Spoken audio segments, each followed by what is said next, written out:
Beni ve doktoru tedavi ettiler. Odayı üstümüze kilitleyip... Herhangi bir taciz maciz olayı var mıydı? Yok, herhangi bir taciz maciz olayı yok. Siz olayın görgü tanığısınız. Evet, görgü tanığım. Bir de hastalar da vardı zaten orada. Taciz gibi bir durum olsaydı hastalar da... Doktorun yanında mı çalışıyordunuz? Yanında çalışıyordum, doktorun sekreteri.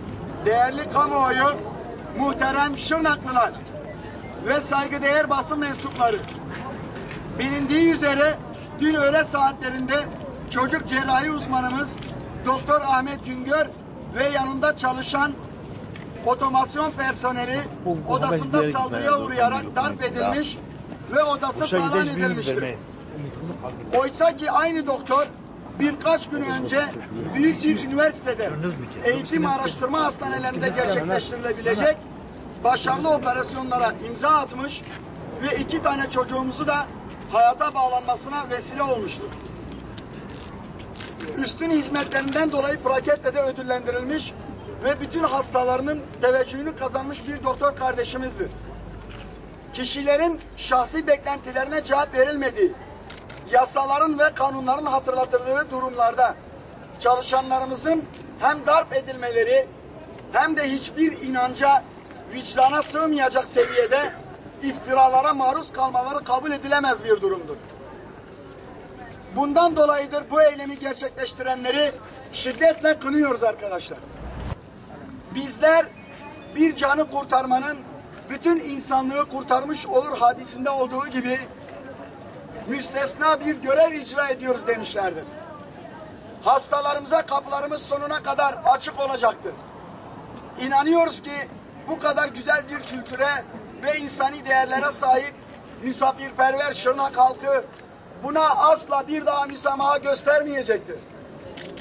Bizler de sivil toplum örgütleri olarak bütün halkımızı şu anda doktorlarımızı aşağı çağırmak için alkışlar eşliğinde başhekimliğin önüne davet ediyor ve halkımıza doktoruna sahip çık diyoruz arkadaşlar. Hepinize verdiğiniz destekten dolayı teşekkür ediyorum. Hepinizi başhekimliğe davet ediyoruz.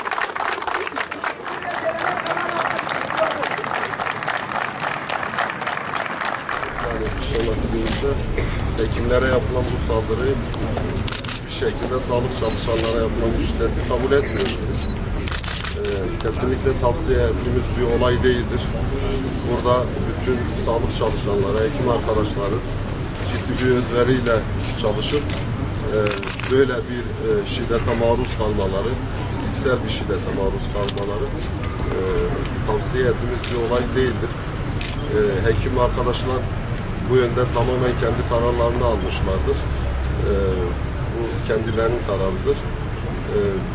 Umarız bir daha ne ilimizle, özveriyle çalışan bu arkadaşlarla ne de Türkiye genelinde sağlık çalışanlara bu şiddet olmaz ve son bulur.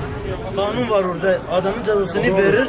Yani bu kadar insanın burada herkese rahat. Şeysi yoktur. Yani büyük bir haksızlık. Ama hani haksızlık yapıyor, soykanmış bir bir pislik yapmışsa benim çocuğum yani burada bugün tedavi etmezse mecburiyetten Diyarbakır'a götürmek zorundayım.